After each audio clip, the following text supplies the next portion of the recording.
Welcome to Basics with the Petersons. I'm Tim and this is Trish. And this is part 3 in our rainwater collection system. Three parts. So you've learned what we were doing, what we were thinking about, where it started, and then all of Tim's filtration system, which is like quite interesting, and then exactly how he collects it down below. And today, actually, what we're going to take a look at is kind of what's behind us right now is the top unit. So I pump all the water up here. Okay, hold on, I want to pause. So let me just say this for all of you ladies out there. When my husband told me we needed more water, it was during the very dry part last summer, and we were starting to kind of have to choose how much we were watering. We were rationing our water just a little bit. And he's like, Trish, we need to get a new tank, and I found a really good deal on a tank. And then he told me how much it holds. I told her it was a 2,500 gallon tank. I don't know what a 2,500 gallon tank looks like. I showed her pictures on the anyway, website. When they delivered the tank and Tim's tractor moved it, I think I have a picture of it. Anyway, I was horrified. I was actually out, maybe I was at an in-service for school. I don't even remember where I was. But when it showed up, I took it off the truck and put it really almost in plain sight by our shed so she could see it. And our college-age students knew I was going to be horrified. They were just waiting for me to come back in the door to see it because it is a monstrosity. But you guys, again, aesthetics over practicality. Yes, I don't understand it. Being practical is very important. So you can add to the comments and tell us what to do. Now, our children have said that we should maybe paint, but we're not artists, that's the problem. We should maybe paint scenes, or we should paint murals on the sides of it so that it totally blends in, because you can see we've placed them in like our forest type of a background. So it is a little bit hidden, but I'm not quite sure what we're gonna do to totally make it all function. Maybe a cute little fence in front of all of it, but that's later. Today what we're gonna do is I'm gonna talk you through kind of this top storage unit and kind of how it's all works out as far as distributing the water to our yard. So as you walk up here, you can kind of see some of the garden beds that are going to be part of this watering system. Right now I'm in the development stages of piping it everywhere. Last year, during the summer months, about halfway through, I had, these are 330 gallon totes, these two that are sitting in front of you. This is all I had for water storage last year. So I pumped the 270 gallon totes down there, and then I pumped up and filled these two, and then I gravity fed everything out of this to the garden beds that we had through a hose. I didn't have anything piped with PVC, but I had a hose that was distributed through a drip tube system that was lined up with all of our garden beds. So what I want to do, just real quick as a side note, you can see this other space here and some gravel and that type of thing. I want to put actually 2 more 330 gallon IBC totes in this area right here to add some capacity, just so that I know that we have plenty of water. This summer, I probably won't do that. I will try and see how much we use, but I have it kind of out. I've dug out here so that if I do need to and do desire to expand, it can be expanded.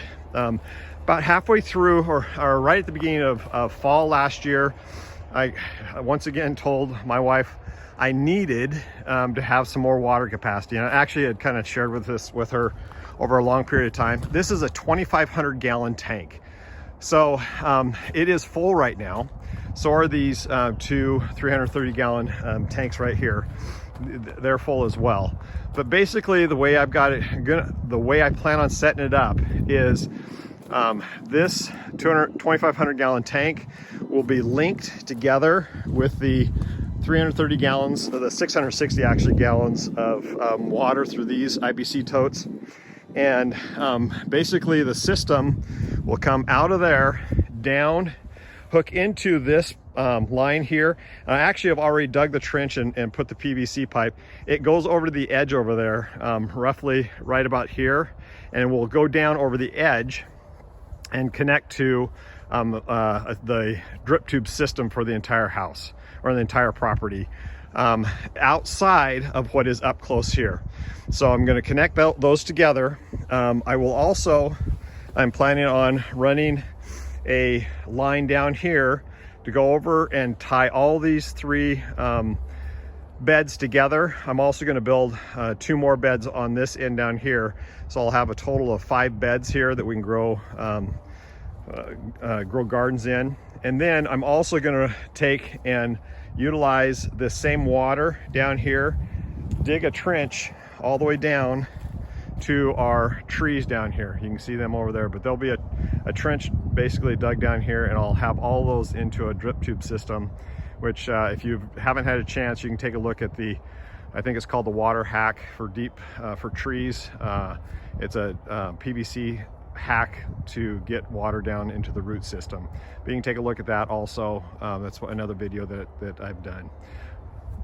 So that PVC pipe that's underneath actually comes right here. And what I'm going to do, and you can't tell it on the video or not, but basically that's our pump shed. And I'm going to run that PVC pipe down here, and then on this side of the pump shed I will end up putting in the drip tube system that will go, and there will be probably 4 different stations that will be dispersed, not just on this section over here, but you can see already there's a black line that goes around to the front of the house that I had hooked up last year.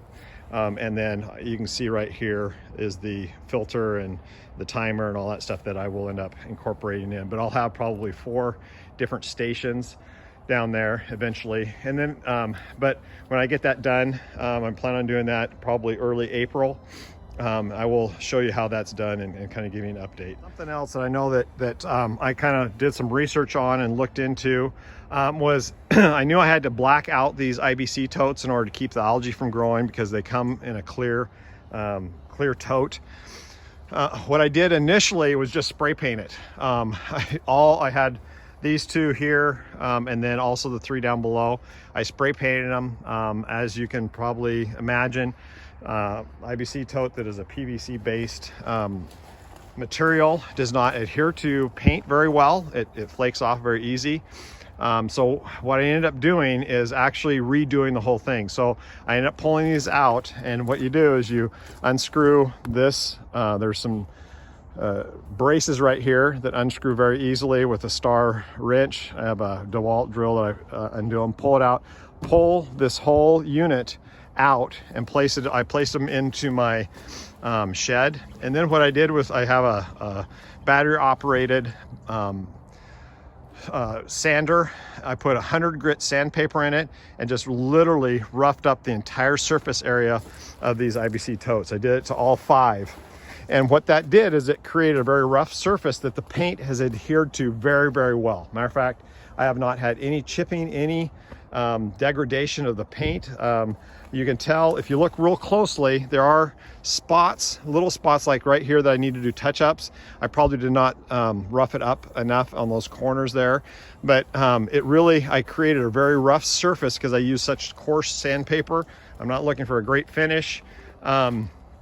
The paint that I used was, I'll show you a picture right here. It's a Rust-Oleum paint that I did some research on and looked into. I got it at Home Depot, but that paint has actually worked very, very well. It's a flat black. I wasn't looking for a shine or gloss, but that's what I did to prepare the IBC totes so that they look the way they do. I know other individuals I looked at have covered them with black plastic. As I thought through that, number one, it was a lot of work and expense for the black plastic, but also in the sunshine, that black plastic does degrade over time. I'm hoping that I won't have any degradation or have to really deal with the paint job anymore now that I have it done correctly, but I did have problems the first year that I did it. So that's what I did in order to keep the algae out of it, and so far I haven't had any problems as far as algae goes. So there you have it. This is my rain collection system. We do get a lot of rain around here, and I do have a large surface area to collect that water from. But I'm hoping to utilize every ounce I can out of the water that we've collected to make sure that during the dry seasons, there's about 2.5 months of dry season around here where it gets extremely dry. We've had forest fires over the last year or two that have really impacted some people that we really know and love, and they've lost their homes and so forth because of the dry season, the forest fire. But if you have any questions, if I can explain something further for you that I didn't explain well enough, please leave comments and let me know. Hopefully this has been an informative and helpful understanding of what I do. I'm not by any means an expert. This is what I've done so far. I've got a lot of tweaking to do still after I get stuff really put into place. But I'll take you on that journey as I create the whole drip tube system for the house, or for the beds and so forth. So if you have any questions, please let me know. So thank you for joining me here for Basics with the Petersons.